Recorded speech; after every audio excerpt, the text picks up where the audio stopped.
అందరికీ good morning అండి. ఈరోజు మనం ఇండక్షన్ స్టవ్ ఏ విధంగా వాడాలి, ఇండక్షన్ స్టవ్ ఎక్కడ పెట్టాలి, ఎక్కడ పెట్టకూడదు అనేది తెలుసుకుందాం. జనరల్‌గా మీరేమనుకుంటారు? ఇండక్షన్ స్టవ్ వాడడంలో పెద్ద మెళకువలేముంటాయి? ప్లగ్ పెట్టడం, స్విచ్ వేసి దాని మీద గిన్నె పెట్టడమే కదా అనుకుంటారు. మనం గ్యాస్ సహాయంతో వాడే గ్యాస్ స్టవ్ ఉపయోగించేటప్పుడు గ్యాస్ లీక్ అయితే ఎంత ప్రమాదం జరుగుతుందో, ఇండక్షన్ స్టవ్ వాడేటప్పుడు సరైన జాగ్రత్తలు తీసుకోకపోతే గనక కరెంట్ షాక్ కొట్టడం, ఇంకా ఫ్రిడ్జ్, మిక్సీలు లాంటి అప్లయన్సెస్ వంటింట్లో ఉంటే అవి పాడైపోవడం. ఇంకా చెప్పాలంటే మనం ఇండక్షన్ స్టవ్ వాడుతున్నా కూడా గ్యాస్ స్టవ్‌ని కూడా ఉంచుకుంటాం కదా! Gas cylinder, gas stove. వాటికి తగిలితే ఇది అంటే కరెంట్ లీక్ అయ్యి షాక్ కొడితే ఒక్కొక్కసారి వంటింట్లో ఉండే గ్యాస్ స్టవ్‌లు పేలిపోయే ప్రమాదం కూడా ఉంటుంది. ఒక్కొక్కసారి ఒక చిన్న జాగ్రత్త చాలా పెద్ద ప్రమాదాన్ని నివారించొచ్చు. కనుక వీడియో స్కిప్ చేయకుండా మొత్తం చూడండి. మనం ఈ వీడియోలో తెలుసుకోబోయే ముఖ్యమైన విశేషాలేంటంటే, ఇండక్షన్ స్టవ్ అనేది అసలు ఎక్కడ ఉంచాలి? గ్రానైట్ లేదా మార్బుల్ బల్ల మీద, లేదా దళసరి చెక్క బల్ల మీద, లేదా దళసరి సిమెంట్ బల్ల మీద ఏది బెస్ట్ అసల? ఎందుకు వీటి మీదే పెట్టాలి అనేది తెలుసుకోబోతున్నాం. ఇంకా అసలు ఇండక్షన్ స్టవ్ మీద ఏ విధమైన పాత్ర ఉంచాలి? అంటే స్టెయిన్‌లెస్ స్టీల్ పాత్ర, అంటే స్టెయిన్‌లెస్ స్టీల్ గిన్నెలు చాలా రకాలు దొరుకుతాయి కదా! అన్ని రకాల గిన్నెలు కూడా మనం ఈ ఇండక్షన్ స్టవ్ మీద పెట్టి వాడేసేయొచ్చా? అల్యూమినియం పాత్రలు వాడొచ్చా? రాగి పాత్రలు వాడొచ్చా? ఇనుప పాత్రలు వాడొచ్చా? ఇలాంటివన్నీ కూడా మనం క్షుణ్ణంగా తెలుసుకోబోతున్నాం. కేవలం ఏ పాత్ర, ఏ రకమైన పాత్ర వాడొచ్చు అని మాత్రమే కాదు, ఎందుకు అవి మాత్రమే వాడాలి, మిగిలినవి వాడకూడదు. ఇది కూడా మనం తెలుసుకోబోతున్నాం. జనరల్‌గా మనం గ్యాస్ స్టవ్ చుట్టూ ఏం చేస్తాం? ఉప్పు, కారం ఇలాంటి మసాలా పొడులు, ఇలాంటి డబ్బాలు లేదా పాత్రలు ఇలాంటియన్నీ కూడా మనకి చేతికి అందుబాటులో ఉంటాయనే ఉద్దేశంతో గ్యాస్ స్టవ్ పక్కన పేరుస్తాం కదా! మరి ఇండక్షన్ స్టవ్ పక్కన అలా పేర్చొచ్చా? పేరిస్తే ఏదైనా ప్రమాదం ఉంటుందా? అది కూడా మనం తెలుసుకోబోతున్నాం. ఇంకా ఆసక్తి ఉన్న వాళ్ళకైతే వీడియో చివర్లో కొన్ని ఆసక్తికరమైన అంశాలు కూడా తెలుసుకుంటారు. అవేంటంటే జనరల్‌గా మన ఇంట్లో కరెంట్ బల్బు కరెంట్ ద్వారానే వెలుగుతుంది. అదే విధంగా ఫ్యాను కరెంట్ ద్వారానే తిరుగుతుంది. ఇండక్షన్ స్టవ్‌ను కూడా మనం కరెంట్ ద్వారానే ఉపయోగిస్తున్నాం. ఇవన్నీ ఒకే విధంగా పనిచేస్తాయా? ఏంటి తేడా? అనేది వీడియో చివర్లో చూద్దాం. జనరల్‌గా మనం వంట చేసుకోవడానికి గ్యాస్ మీదే కదా ఎక్కువ ఆధారపడతాం. కానీ ఈ మధ్య కాలంలో ముఖ్యంగా అమెరికా, ఇరాన్ యుద్ధం స్టార్ట్ అయిన తర్వాత ఈ ఇండక్షన్ స్టవ్ వాడకం అనేది విపరీతంగా పెరిగింది. ఎందుకంటే మీకు తెలుసు కదా! భారతదేశం ఆయిల్, గ్యాస్ అనేది ఎక్కువగా ఇంపోర్ట్స్ అంటే దిగుమతుల మీదే ఎక్కువగా ఆధారపడుతది. మనం అలా దిగుమతి చేసుకునే దేశాల్లో ఇరాన్ కూడా ఒకటి. మరి అది యుద్ధంలో ఉన్నప్పుడు అక్కడి నుంచి మనకి దిగుమతులు ఆగిపోయినప్పుడు ధరలు కూడా పెరిగిపోయినాయి. దాంతో భారతీయ మార్కెట్‌లో ఇండక్షన్ స్టవ్‌లనేవి ఒకేసారి బాగా ప్రాచుర్యంలోకొచ్చాయి. ఇంట్లో గ్యాస్ స్టవ్ ఉన్నా కూడా ప్రతి ఒక్కళ్ళు కూడా సాధారణంగా ఇండక్షన్ స్టవ్ కొనుక్కొని ఇంట్లో పెట్టుకుంటున్నారు. గ్యాస్ దొరకకపోయినా లేదా గ్యాస్ ధర బాగా పెరిగిపోయినా ఇది వాడుకోవచ్చు అని. ఇండియన్ గవర్నమెంట్ ఏం చేసిందంటే నేషనల్ ఎఫిషియెంట్ కుకింగ్ ప్రోగ్రామ్‌లో భాగంగా 2023 నుంచే కూడా ప్రభుత్వ ఆధ్వర్యంలో నడిచే సంస్థలకి ఈ ఇండక్షన్ స్టవ్‌లు పంపిణీ చేయడం ప్రారంభించింది. మన ఆంధ్రప్రదేశ్ దగ్గరికొచ్చేసరికి 2023 మార్చ్‌లో రాష్ట్రంలో ఉన్న దాదాపు 55,000 అంగన్వాడీ సెంటర్‌లకి ఈ ఇండక్షన్ స్టవ్‌లిచ్చారు.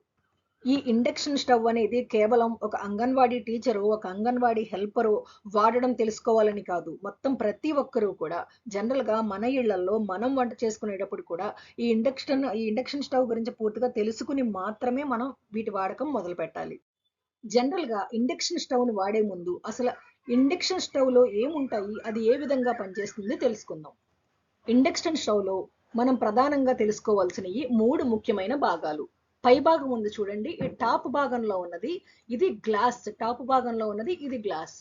నెక్స్ట్ కింద కనపడుతుంది ఇలా చుట్టలు చుట్టలుగా ఉంది చూడండి. ఇదేమో రాగి వైర్. నెక్స్ట్ ఈ రాగి వైర్ అడుగు భాగంలో ఉంది చూడండి ఫ్యాన్. ఇది ఈ ఇండక్షన్ స్టవ్‌ని చల్లబరచడానికి అంటే వేడెక్కినప్పుడు చల్లబరచడానికి తిరిగే ఫ్యాన్. ఇప్పుడు ఇది ఎట్లాగా పనిచేస్తుందో చూద్దాం. మనం ప్లగ్‌ని కరెంట్ బోర్డ్‌లో పెట్టి స్విచ్ చేసినప్పుడు, ఈ ప్లగ్ ద్వారా, ఈ వైర్ ద్వారా అంటే లోపల రాగి వైర్ ఉంటుంది కదా! దీని ద్వారా కరెంట్ ప్రవహిస్తుంది. కరెంట్ అంటే ఏంటి? ఎలక్ట్రాన్‌లు. ఈ కరెంట్ ప్రవహించి లోపలికెళ్ళి ఏం చేస్తుందంటే, ఈ రాగి చుట్ట ఉంది చూడండి, రాగి కాయిల్ ఉంది కదా! ఈ రాగి కాయిల్‌లో అయస్కాంత క్షేత్రాన్ని ఏర్పరుస్తుంది. అంటే మ్యాగ్నెటిక్ ఫీల్డ్ అంటాం. ఈ సైన్స్ అంతా మాకెందుకు? అదెలా పనిచేస్తుంది? దానివల్ల ప్రమాదాలేమీ జరగకుండా జాగ్రత్తలు చెప్తే సరిపోతది గదా! ఇంత వినాలా అనుకోవచ్చు మీరు. కానీ మనం ఈ ఇండక్షన్ స్టవ్ స్విచ్ ఆన్ చేసినా కూడా దాని మీద ఉండే గ్లాస్ ఏదైతే ఉందో, అక్కడ మనం చెయ్యి పెట్టినా మనకి చెయ్యి ఎందుకు కాలడం లేదు? అన్ని రకాల పాత్రలు ఈ గ్యాస్ మీద ఈ ఇండక్షన్ స్టవ్ మీద ఎందుకు పెట్టలేము? ఇలాంటి అనేక ప్రశ్నలకి ఈ చిన్న విషయం తెలుసుకుంటే మీకు సమాధానం దొరుకుతుంది. జనరల్‌గా మనం డైలీ ఇంట్లో చూసే ఈ బల్బ్ అనేది ఎలా వెలుగుతుంది? లేకపోతే ఫ్యాన్ అనేది ఎలా తిరుగుతుంది? ఇలాంటివన్నీ తెలుసుకున్నామనుకోండి, అప్పుడు మనకి ఈ ఇండక్షన్ స్టవ్ ఎలా పనిచేస్తుందనేది కూడా తెలిసిపోతుంది. ముందుగా బల్బ్ సంగతి చూడండి. మనం ప్లగ్‌లో పెట్టామా, స్విచ్ వేసామా, అక్కడి నుంచి చూడండి ఈ వైర్ ద్వారా బల్బ్‌కి కరెంట్ ప్రవహిస్తుంది. ఇదిగో చూడండి వైర్ ద్వారా లోపల కరెంట్ ఎలక్ట్రాన్ల ప్రవాహం.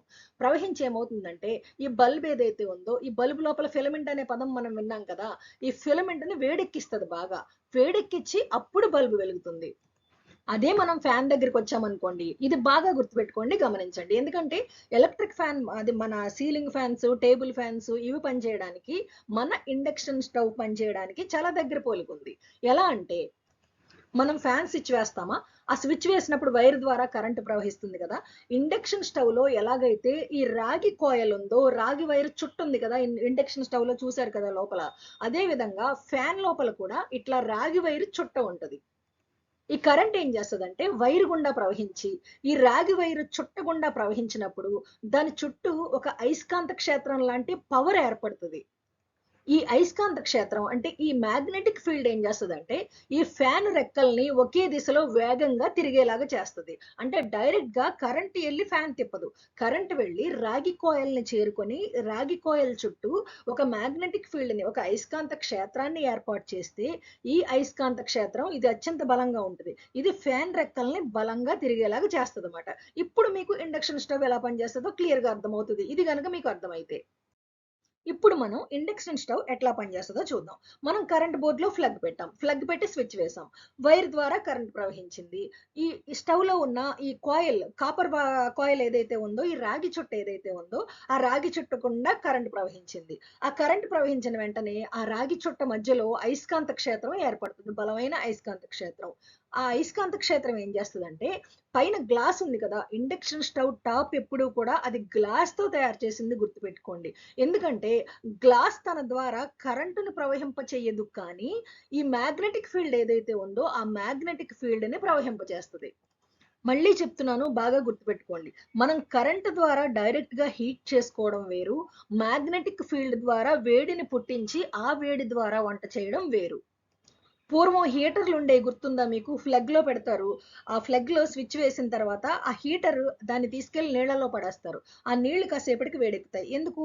ఆ వైర్ ద్వారా, ఆ హీటర్ ద్వారా ఆ కరెంట్ ప్రవహించి ఆ నీళ్ళల్లోకి ఎలక్ట్రాన్‌లనేవి ప్రసరించి అప్పుడు నీళ్లు వేడెక్కుతాయి. అంటే డైరెక్ట్ కరెంట్ ద్వారా మనం నీళ్ళని వేడి చేసేస్తాం. అందుకే ఆ నీళ్ళల్లో హీటర్ ఏదైతే ఉందో అది పెట్టినప్పుడు మనకి ఇమ్మీడియేట్‌గా షాక్ కొడతది. కానీ ఇండక్షన్ స్టవ్ అనేది మ్యాగ్నెటిక్ ఫీల్డ్ ద్వారా పనిచేస్తుంది. మనకి గ్యాస్ పైన ఉన్న పాత్రకి కరెంట్ వెళ్ళకూడదు. కానీ వేడి కావాలి. ఆ వేడి అనేది ఈ మ్యాగ్నెటిక్ ఫీల్డ్ ద్వారా పుడుతది. అడుగునున్న కాపర్ కాయిల్ నుంచి ఈ మ్యాగ్నెటిక్ ఫీల్డ్ ఏం చేస్తదంటే, ఆ గాజు పలక ద్వారా పైకి ఆ పాత్ర అడుగు భాగాన్ని చేరుకుంటది. ఆ పాత్ర అడుగు భాగంలో చిన్న చిన్న కరెంట్లు పుట్టిస్తది. ఏది? ఈ మ్యాగ్నెటిక్ ఫీల్డ్. ఆ చిన్న చిన్న కరెంట్లు పుట్టించినప్పుడు ఆ పాత్ర అడుగు భాగం వేడయ్యి, ఆ వేడి నెమ్మదిగా పాత్ర అంతా ప్రసరించి, పాత్రలో ఉండే పదార్థానికి కూడా ఆ వేడి చేరి ఆ పదార్థం ఉడుకుతుంది. ఇప్పుడు మీరు ఆ పాత్రల గురించి కూడా తెలుసుకుంటే కంప్లీట్‌గా ఇండక్షన్ స్టవ్ గురించి మీకొక అవగాహన వచ్చేస్తుంది. జనరల్‌గా మనం గ్యాస్ మీద ఏ లోహంతో చేసిన పాత్ర పెట్టినా కూడా దాంతో వంట వండుకోవచ్చు మనం. అంటే ఏ పాత్ర అల్యూమినియం, కాపర్, స్టీల్, ఐరన్ ఏదైనా. కాకపోతే ఐరన్ పాత్రలో వండింది తొందరగా వేడైపోతుంది, తొందరగా మాడిపోతుంది. ఎందుకంటే ఐరన్‌కి బాగా వేడిని గ్రహించే స్వభావం ఎక్కువ గనక త్వరగా ఐరన్ పాత్రలో వంట పూర్తయిపోతుంది. అదే విధంగా ఇంకా ఎక్కువ సేపు ఉంచితే తొందరగా మాడిపోతుంది కూడా. అంటే ఒక పాత్ర యొక్క వేడిని గ్రహించే స్వభావం ఆధారంగా అది తొందరగా ఉడుకుతుందా, నెమ్మదిగా ఉడుకుతుందా అనేది ఆధారపడి ఉంటుంది. కానీ ఇండక్షన్ స్టవ్ దగ్గరకొచ్చేసరికి ఏ పాత్ర పడితే ఆ పాత్ర పెట్టేస్తే అక్కడ వెంటనే వేడవ్వదు. వెంటనే కాదు అసలు వేడవ్వదు. దాని రిలేటెడ్ పాత్ర పెడితేనే వేడవుతుంది. ఎందుకు? మనం ఇందాకటి నుంచి ఏ మెకానిజం చెప్పుకుంటున్నాము? ఇండక్షన్ స్టవ్ ఎలా వాడుతున్నాం మనం? Copper coil. కరెంట్ వైర్ ద్వారా ప్రవహించి ఆ కాపర్ కాయిల్లో అయస్కాంత క్షేత్రం పుట్టించి ఆ అయస్కాంత క్షేత్రం ద్వారానే వేడి సప్లై అవుతుంది అని మనం చెప్పుకున్నాం. మరి ఇప్పుడు కాపర్ కాయిల్లో అయస్కాంత క్షేత్రం పుట్టింది. అది పైన తన పైన ఉన్న ఇండక్షన్ స్టవ్ టాప్ లో ఉండే గ్లాస్ ద్వారా పై పాత్ర అడుగు భాగాన్ని చేరుకుంటుంది. కానీ అయస్కాంత క్షేత్రం ప్రతి పదార్థాన్ని వేడి చేయగలదా? మీరు చిన్నప్పుడు ఆడుకున్న ఒక ఆట గుర్తుందా? ఒక చేతిలో అయస్కాంతం పట్టుకుంటారు. ఇంకో చేతిలో ఏదైనా ఒక ఐరన్ వస్తువు పట్టుకుంటారు. ఆటోమేటిక్‌గా మనం ఎంత బలంగా పట్టుకున్నా కూడా ఈ అయస్కాంతం అనేది ఆ రెండో చేతిలో ఉన్న ఐరన్‌ని బలంగా తన వైపుకి లాగేసుకుంటూ ఉంటది కదా! అదే విధంగా మనం ఈ మ్యాగ్నెటిక్ ఫీల్డ్ ద్వారా అయస్కాంత క్షేత్రం ద్వారా వేడిని పుట్టించి వంట చేయాలి అంటే మనం వంట చేసే పాత్ర యొక్క అడుగు భాగం అనేది అయస్కాంత స్వభావాన్ని కలిగి ఉండాలి. అయస్కాంత స్పందన స్వభావం కాదు, అయస్కాంత స్పందనను కలిగి ఉండాలి. అయస్కాంత క్షేత్రానికి స్పందించే స్వభావం కలిగి ఉండాలి. అందుకే ఇండక్షన్ స్టవ్ మీద వాడడానికి తయారు చేసే పాత్రలు అనేవి వాటి అడుగు భాగం ఏం చేస్తారంటే ప్రత్యేకమైన మ్యాగ్నెటిక్ స్టెయిన్లెస్ స్టీల్, అంటే వీటిలో ఖరీదైన పాత్రలు ఉంటాయి, తక్కువ ఖరీదు పాత్రలు ఉంటాయి. ఇండక్షన్ స్టవ్ మీద వాడుకునేవి. కొంచెం ఖరీదైన పాత్రలు అంటే మ్యాగ్నెటిక్ స్టెయిన్లెస్ స్టీల్ వాడతారు. కొంచెం తక్కువ ఖరీదు చేసే పాత్రలు అంటే వాటి అడుగున ఎక్కువగా ఐరన్ లేయర్ పోస్తారు. ఎందుకంటే ఐరన్‌కి కూడా ఈ మ్యాగ్నెటిక్ దీనిని ఆకర్షించే దానికి స్పందించే స్వభావం ఉంటది కదా! ఐరన్‌కి కూడా కాదు, ఐరన్‌కే ప్రధానంగా ఈ అయస్కాంత తత్వానికి స్పందించే ఇది ఎక్కువ ఉంటది కదా! కానీ ఐరన్‌కి మన్నిక తక్కువ. అందువలన అయస్కాంత స్పందన ఉండి ఇంకా క్వాలిటీగా కావాలనుకుంటే మ్యాగ్నెటిక్ స్టీల్‌ని ప్రత్యేకంగా తయారు చేస్తారు. అందుకే మనం ఇండక్షన్ స్టవ్ మీద అల్యూమినియం పాత్రలు పెట్టినా, రాగి పాత్రలు పెట్టినా అవి వేడెక్కవు. కానీ ఇక్కడ ఒక చిత్రమైన విషయం ఏంటంటే రాగి మంచి విద్యుత్ వాహకం. అంటే ఇప్పుడు లోపల ఈ కరెంట్ వైర్లు అన్నిటిలోనే ఉండేది రాగే కదా! రాగి తీగల ద్వారానే కదా ప్రవహిస్తుంది కరెంటు. అదే విధంగా అల్యూమినియం కూడా మంచి విద్యుత్ వాహకమే. కానీ ఇవి ఈ ఇండక్షన్ స్టవ్ మీద పనికిరావు. ఇండక్షన్ స్టవ్ మీద పెట్టాలంటే ఖచ్చితంగా దాని అడుగు భాగం అయస్కాంత స్పందన కలిగి ఉన్న లోహంతోనే తయారు చేసి ఉండాలి. అందుకే ఇండక్షన్ స్టవ్ మీద పైన మనం ఆ గ్లాస్ లేయర్ మీద చేయి పెట్టినా కూడా మనకు వేడి తగలదు. అదే అది బల్బ్ లాగా ఫిలమెంట్‌తో పనిచేసే బల్బ్ లాగా డైరెక్ట్ కరెంట్ ద్వారా పనిచేస్తుందనుకోండి, చేయి పెట్టగానే కరెంట్ షాక్ కొడుతది. కానీ ఇది అయస్కాంత క్షేత్రం ద్వారా పనిచేస్తుంది కదా! అసలు గ్లాస్ ద్వారా కరెంట్ పాస్ అవ్వదు. గ్లాస్ ద్వారా అయస్కాంత క్షేత్రం మ్యాగ్నెటిక్ ఫీల్డ్ మాత్రమే పాస్ అవుతుంది. కానీ అది మనకి ప్రమాదం చేయదు, షాక్ కొట్టనివ్వదు. ఇప్పుడు ఈ ఇండక్షన్ స్టవ్‌ని ఎక్కడ ఉంచాలి? ఎక్కడ ఉంచి వాడుకోవాలనేది తెలుసుకుందాం. ఎందుకంటే ఇది ఎందుకు స్పెసిఫిక్‌గా చెప్తున్నానంటే, గ్యాస్ సిలిండర్ మీద ఇండక్షన్ స్టవ్‌లు పెట్టి వాడుతున్న వాళ్ళు ఉన్నారు. ఐరన్ బాక్సుల మీద పెట్టి వాడుతున్న వాళ్ళు ఉన్నారు. ఎక్కడ పడితే అక్కడ పెట్టేస్తున్నారు ఇండక్షన్ స్టవ్ అనేది. అప్పుడు మీరు ఓ మాట అడగొచ్చు. అదేంటి ఇప్పుడే కదా! అందులోంచి ఏమి కరెంట్ ప్రవహించదు, కరెంట్ బయటికి రాదు అన్నారు. ఎక్కడ పెట్టి వాడితే ఏంటి? కరెంట్ షాక్ కొడతదన్న ప్రమాదం ఏమీ లేదు కదా అని. లోపల ఇండక్షన్ స్టవ్ లోపల ఉన్న రాగి వైర్ల నుంచి కరెంట్ బయటకు రాదు, వాస్తవమే. కానీ అయస్కాంత క్షేత్రం ఏర్పడి అది వేడి చేస్తుంది కదా! అంటే కింద వేడి స్టార్ట్ అయ్యి అది గాజు పలకలోంచి పైకి పాత్ర అడుగు భాగానికి వెళ్తుంది కదా! ఒక్కొక్కసారి ఏమవుతుందంటే ఇండక్షన్ స్టవ్‌లో లోపల ఏదైనా పార్ట్‌లు వీక్ అయినా లేదా కాయిల్ అతిగా వేడెక్కిపోయినా ఏమవుతుందంటే ఆ వేడి బయటకొచ్చేస్తది. ఆ వేడి బయటకొచ్చినప్పుడు ఏమవుతుందంటే, మనం ఇండక్షన్ స్టవ్‌ని ఏ ఉపరితలం మీదైతే పెట్టామో, ఆ ఉపరితలం విద్యుత్ వాహకం కాకూడదు. అంటే విద్యుత్ వాహకం కాకూడదు, వేడి వాహకం కూడా కాకూడదు. అంటే వేడిని తన ద్వారా ప్రసరింపజేసే లోహం అయ్యుండకూడదు. ఫర్ ఎగ్జాంపుల్ కింద ఇనుప బల్ల ఉందనుకోండి. ఏమవుతది? ఇమ్మీడియేట్‌గా ఇనుము మంచి వేడి వాహకం కదా! వేడిని వెంటనే లాగేసుకుంటది. మొత్తం ఆ చుట్టుపక్క ప్రాంతం అంతా కూడా ఇమ్మీడియేట్‌గా వేడెక్కిపోతది. అదే మీరు ఏ గ్రానైట్ బల్ల మీదైనా, చెక్క బల్ల మీదైనా, సిమెంట్ బల్ల మీదైనా పెట్టారనుకోండి. అవి వేడిని అస్సలు లాక్కోవు. అందువల్ల ఏమవుతుందంటే ఇమ్మీడియేట్‌గా ఆ పరిసర ప్రాంతాలు వేడెక్కిపోయి గమ్ముని ప్రమాదాలు వచ్చే అవకాశం బాగా తగ్గుతుంది. ఆ పరిసర ప్రాంతాలు వేడెక్కిపోయినాయి అనుకోండి, దగ్గరలో ఏ గ్యాస్ సిలిండర్ అయినా ఉందనుకోండి. ఆ గ్యాస్ సిలిండర్‌కి ఏదైనా లీకేజ్ ఉంటే మొత్తం పేలిపోతది. లేదా ఎలక్ట్రానిక్ అప్లయెన్సెస్ ఉంటాయి కదా! ఫ్రిడ్జ్, మిక్సీ ఇలాంటివి ఏమన్నా ఉంటే అవి కాలిపోతాయి. మరి కింద ఉన్న ఉపరితలం పీల్చుకోకపోతే గనక ఆ వేడి ఎక్కువైపోతే అప్పుడైనా స్టవ్ పేలిపోతది కదా అనొచ్చు మీరు. కాదు, ఆ వేడి గాలిలో కలిసిపోతది. ఆ వేడి కింద ఉన్న ఉపరితలం సర్ఫేస్ ఏదైతే ఉందో ఆ సర్ఫేస్‌ని గనక వేడి గ్రహించుకోకపోతే అది కొంచెం గాలిలో కలుస్తది. అది ఆ రూమ్ వేడెక్కుతది తప్ప అక్కడ పెద్దగా ప్రమాదం జరగదు.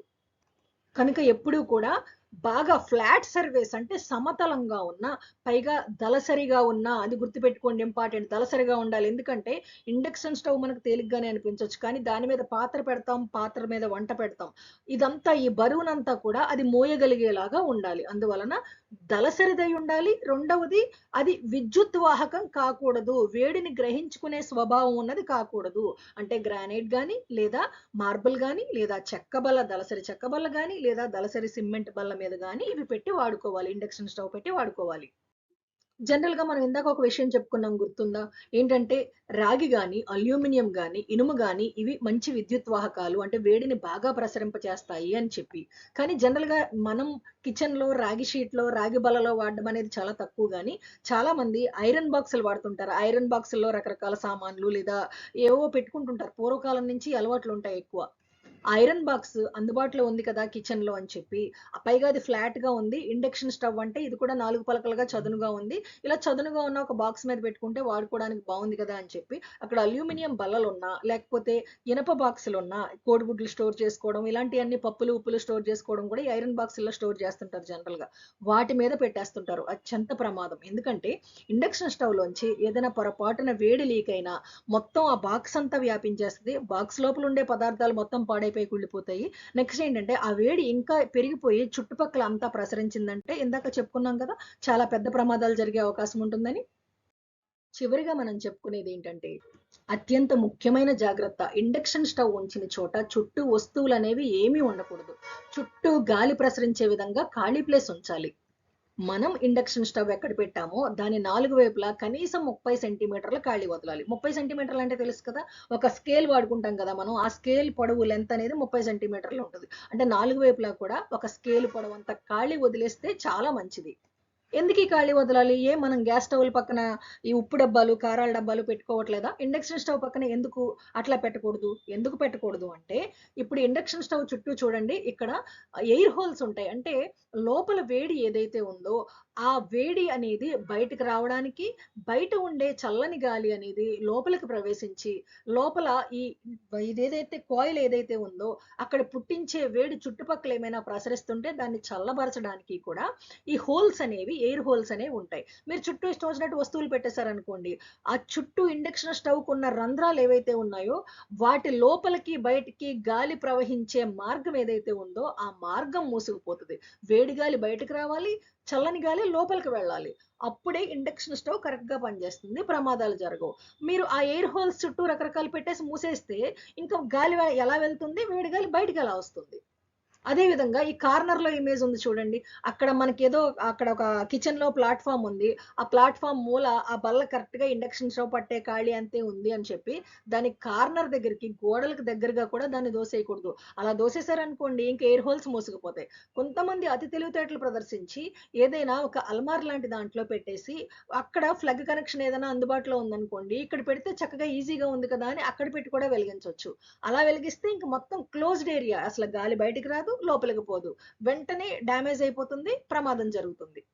అదే విధంగా ఇండక్షన్ స్టవ్ పక్కన క్లాత్ లాంటివి కూడా పెట్టకూడదు. ఆ వేడి వల్ల ఒక్కొక్కసారి అవి అంటుకునే ప్రమాదం ఉంటది. అదే విధంగా వస్తువులు పెడితే ఆ వేడికి వస్తువులు కాలే ప్రమాదం ఉంటది. అదే విధంగా ఆ వస్తువులలో ఉన్న ఆహార పదార్థాలు ఏమైనా ఉంటే అవి పాడైపోయే అవకాశం కూడా ఉంటది. ఇండక్షన్ స్టవ్ వాడే ప్రతి వారు కూడా ఈ జాగ్రత్తల్ని తీసుకోవాలి. ఇండక్షన్ స్టవ్ మీద ఉండే బటన్స్ ఎలా పనిచేస్తాయో ఇప్పుడు చూద్దాం. సాధారణ గ్యాస్ స్టవ్‌లో లేని చాలా ఫెసిలిటీస్ ఇందులో ఉన్నాయి. ఆ ఫీచర్స్ ఏంటనేది చూద్దాం. మొదటిది ఆన్, ఆఫ్. ఇది మీకు అందరికీ తెలిసిందే. వంట మొదలుపెట్టే ముందు ఆన్, కంప్లీట్ అయిన తర్వాత ఆఫ్. రెండవది చూడండి టైమర్. సాధారణంగా గ్యాస్ మీద మనం మిల్క్ గాని, ఏదైనా పప్పు, కూర పెడితే అది మనం మర్చిపోయామంటే అది మాడిపోద్ది ఆటోమేటిక్‌గా. ఎందుకంటే ఆటోమేటిక్ స్విచ్ ఆఫ్ ఉండదు అందులో. కానీ ఇండక్షన్ స్టవ్‌లో అలా కాదు. మనం టైమర్ సెట్ చేసుకోవచ్చు. మనం ఏదైనా పని మీద వెళ్తున్నాము అనుకుంటే జనరల్‌గా ఇండక్షన్ స్టవ్ కొన్ని రోజులు వాడిన తర్వాత మిల్క్ ఒక లీటర్ మిల్క్ మరగడానికి ఎంత టైం పడుతుంది? అర లీటర్ మిల్క్ మరగడానికి ఎంత టైం పడుతుంది? ఇది మీకు ఒక అంచనా ఉంటుంది గదా! అందువల్ల టైమ్ 10 మినిట్సా? 15 మినిట్సా? ఇట్లా సెట్ చేసుకొని మీరు వేరే ఏదైనా పనిలో పడినా ఆటోమేటిక్‌గా అది ఆఫ్ అయిపోతుంది. అందువల్ల దాని మీద ఉండే వంట పాలవనివ్వండి లేదా ఇతర పదార్థం అవనివ్వండి మాడిపోయే ప్రమాదం ఉండదు. ఇక్కడ డిస్‌ప్లేలో మీకు టెంపరేచర్ కనిపిస్తుంది చూడండి. మనకి గ్యాస్ స్టవ్ అయితే హై, సిమ్, మీడియం ఇట్లా మనం మంట ఎంత కావాలి అనేది మార్చుకుంటూ ఉంటాం మనం. ఫ్రై చేసుకోవాలంటే ఎక్కువ టెంపరేచర్ హైలో పెట్టుకుంటాం, లేదంటే సిమ్లో మార్చుకుంటాం. ఇంకా తక్కువగా నెమ్మదిగా ఉడికించుకోవాలంటే బాగా సిమ్లో ఉంచుకుంటాం. మధ్యలో మనకి టెంపరేచర్ డిస్ప్లే బటన్ ఉంది కదా, right side plus left side minus ఉంది. టెంపరేచర్ తగ్గించుకుంటూ వెళ్ళాలంటే అంటే మనం సిమ్లో పెట్టుకోవాలంటే మైనస్ నొక్కుంటూ వెళ్తాము, టెంపరేచర్ పెంచుకుంటూ వెళ్ళాలంటే ప్లస్ నొక్కుంటూ వెళ్తాము. ఎందుకంటే గ్యాస్ స్టవ్ లాగా మనకి మంట పైకి కనిపించదు కదా, అందువల్ల మనం ఈ టెంపరేచర్ మన అవసరానికి తగ్గట్టుగా సెట్ చేసుకోవాలి. ఇది ఇండక్షన్ స్టవ్ అంగన్వాడీ సెంటర్లలో కానీ లేదా మన ఇళ్లలో కానీ వాడేటప్పుడు చిన్నపిల్లలు ఉంటారు కదా ఇంట్లో, గమ్ముని చిన్నపిల్లలు ఏమైనా స్విచ్చెస్ నొక్కితే ఆ మోడ్స్ టెంపరేచర్స్ కానివ్వండి, టైమర్ కానివ్వండి, ఇవన్నీ మారిపోయే అవకాశం ఉంటుంది కదా. అందుకు ఇక్కడ లాక్ సిస్టమ్ ఇచ్చాడు. ఆ లాక్ సిస్టమ్ వల్ల ఏంటంటే ఒకసారి మనం టెంపరేచర్ కానీ మిగిలినవన్నీ మనకు కావాల్సినట్టుగా సెట్ చేసుకొని ఈ లాక్ నొక్కేస్తే తర్వాత చిన్నపిల్లలు వచ్చి దానిని ఏమి నొక్కినా అందులో సెట్టింగ్స్ మారవు. తర్వాత మనం వెళ్ళి ఆ లాక్ ఆన్ చేసుకుంటే మాత్రమే తిరిగి మనకు కావాల్సిన విధంగా సెట్టింగ్స్ మార్చుకోవచ్చు. అంటే లోపల చిన్నపిల్లలు ఉన్న ఈ ఇండక్షన్ స్టవ్ తోటి మనం భయపడిన అవసరం లేదు. ముఖ్యంగా ఆంధ్రప్రదేశ్ రాష్ట్రంలో దాదాపు 55,000 అంగన్వాడీ సెంటర్లు, అందులో ఉన్న 55,000 మంది అంగన్వాడీ టీచర్లు మరియు అంగన్వాడీ హెల్పర్లు ప్రజెంట్ ఈ ఇండక్షన్ స్టవ్లు వాడకాన్ని మొదలు పెడుతున్నారు. వీళ్ళందరూ కూడా నేను చెప్పిన అంశాలన్నీ పరిగణలోకి తీసుకుని ఇండక్షన్ స్టవ్ వాడాలి. ఈ ఛానల్ పేరు నాలెడ్జ్ ఈజ్ పవర్. ఛానల్ పేరు చూడగానే మీకు అర్థమైంది అనుకుంటాను. జనరల్గా యూట్యూబ్ ఆన్ చేస్తే ఏవో ఒక రీల్స్, షార్ట్ ఫిల్మ్స్ ఇలాంటివన్నీ చూస్తూ ఉంటారు కదా. కానీ నిత్య జీవితంలో మీకు పనికొచ్చేవి, మీ ఉద్యోగానికి సంబంధించినవి, మీ ఆరోగ్యానికి సంబంధించినవి, ముఖ్యమైన సమాచారం అంతా కూడా ఈ వీడియోల రూపంలో ఈ ఛానల్లో అప్లోడ్ చేయబడుతుంది. మీరు ఛానల్ని సబ్స్క్రైబ్ చేసుకున్నప్పుడు మేము అప్లోడ్ చేసిన ప్రతి వీడియో మీకు వెంటనే కనపడుతుంది. అదేవిధంగా వీడియో కనుక మీకు నచ్చింది, యూజ్ఫుల్గా ఉంది అనుకుంటే మీరు ఒక లైక్ చేశారు అంటే అది మాకు ఇన్స్పిరేషన్గా అనిపిస్తుంది. అంటే ఎంకరేజ్మెంట్గా ఇంకొక మంచి వీడియో చేయాలి అనే ఒక ఎంకరేజ్మెంట్గా ఉంటుంది. అదేవిధంగా ఇప్పుడు రాష్ట్రంలో దాదాపు 55,000 మంది అంగన్వాడీ సెంటర్లు, అంగన్వాడీ టీచర్లు, హెల్పర్లు ఈ ఇండక్షన్ స్టవ్స్ వాడుతున్నారు కదా. మీరు ఈ వీడియో అంతా చూసిన తర్వాత మీ ప్రాజెక్ట్ పేరు, మీ సెంటర్ పేరు కామెంట్స్లో మీరు రాయండి. రెండవది, మీకు ఏమి డౌట్స్ ఉన్నా ఇంకా ఇండక్షన్ స్టవ్ ఉపయోగించడానికి సంబంధించి కానీ లేదా మీ జాబ్కి సంబంధించి కానీ మీ హెల్త్కి సంబంధించి కానీ మీకు ఏం డౌట్స్ ఉన్నా కూడా కామెంట్స్లో పెట్టండి. Okay, thank you for watching.